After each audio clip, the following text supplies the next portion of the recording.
फिर आपके साथ उपस्थित है कुछ नए विचारों के साथ, जो आपके साथ शेयर करेंगे और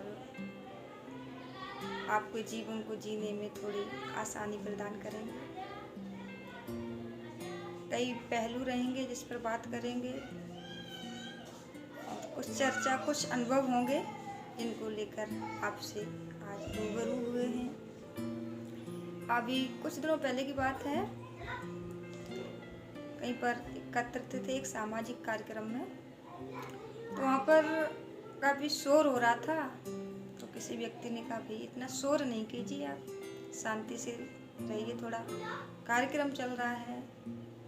तो वहाँ पर युवा लड़के थे, उसमें से एक लड़के ने जवाब दिया, क्या बात करते हो भाई, जिसकी हस्ती जिंदा है, जिसकी मस्ती जिंदा है, उसकी ही तो हस्ती जिंदा है।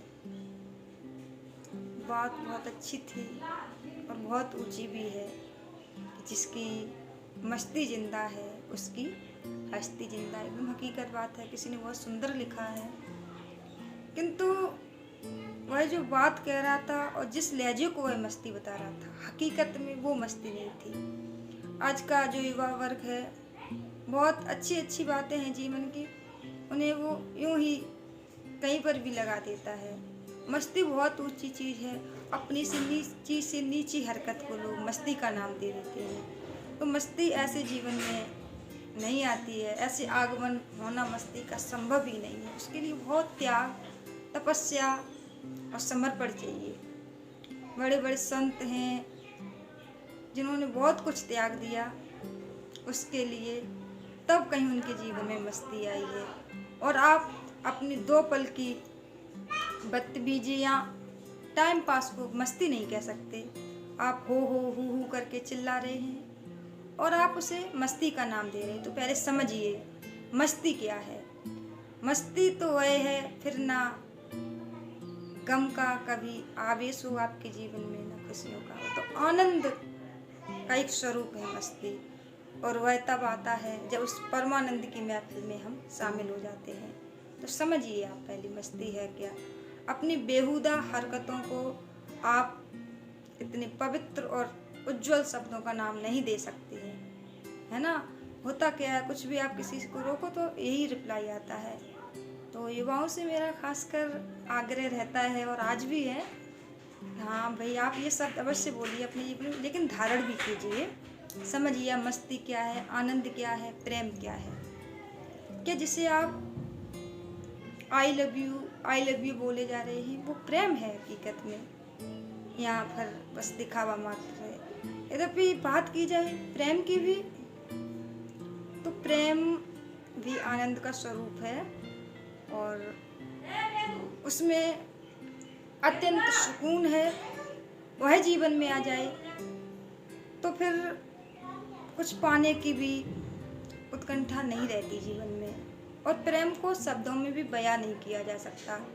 बहुत से लोग ऐसे मिल जाएंगे आपको जिनकी प्रेमिकाएं और प्रेमियों के बीच रोज मैसेज सेंड किए जाते हैं, आई लव यू, मैं आपसे बहुत प्यार करता हूँ, आपके बिना मैं रह नहीं सकता।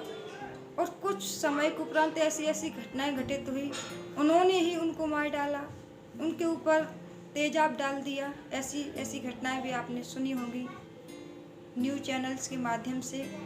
तो ये प्रेम नहीं था। आप समझिए प्रेम क्या है। आप जुड़िए तो अपने सनातन से। ये एक विज्ञान है, इसमें हर चीज़ से आपको रूबरू कराया जाता है ना। और जो चिल्लाता है ना भाई प्रेम है प्रेम है, हकीकत में उसको प्रेम होता नहीं है। क्योंकि जो शब्दों में बयां हो जाए वो मोहब्बत कैसी। ये तो एक अद्भुत एहसास है, जिसे एक बार हो जाए फिर किसी और की ज़रूरत कैसी, है ना। तो आप समझिए प्रेम क्या है और मस्ती क्या है। तो उसके बाद आप कहिए हाँ भैया। और एक बार आप जान गए ना, फिर आप जीवन के मायने समझ जाएंगे कि जीवन है क्या आखिरकार, हम कौन हैं, वो कौन है, क्यों आए हैं। तो आप अपनी बेहुदा हरकतों को तो भी इतने पवित्र शब्दों से ढकने की कोशिश ना करें और खुद से सामना कीजिए। भाई हम गलत हैं या हमारे अंदर जो कमियां होंगी उसे खुद स्वीकार तो कीजिए। जब हम स्वीकार ना सीख जाएंगे गलतियों को, तो फिर हम उन्हें संभालना भी सीखेंगे, उन्हें दूर करना भी सीखेंगे। जब हम स्वीकार ही नहीं करेंगे तो फिर हम अपने आप को सुधार कैसे करेंगे। तो आज का मुख्य उद्देश्य ये था कि अपने आप को पहचानिए, भाई हमारे अंदर गलती क्या है, उन्हें समझिए और उन्हें दूर कीजिए, तभी तो आप जीवन का महत्व समझेंगे। तो आज का ये विचार यदि अच्छा लगे और कुछ थोड़े बहुत भी आपको थॉट्स अच्छे लगे हों इसमें, तो उन्हें धारण कीजिए। आपका जीवन उत्तम और उल्लासमय और अच्छा ही बनेगा, ये मेरा वादा है आपसे, है ना। इसी के साथ नमस्कार, और बढ़ते रहिए आगे, अच्छे विचारों को धारण करते रहिए।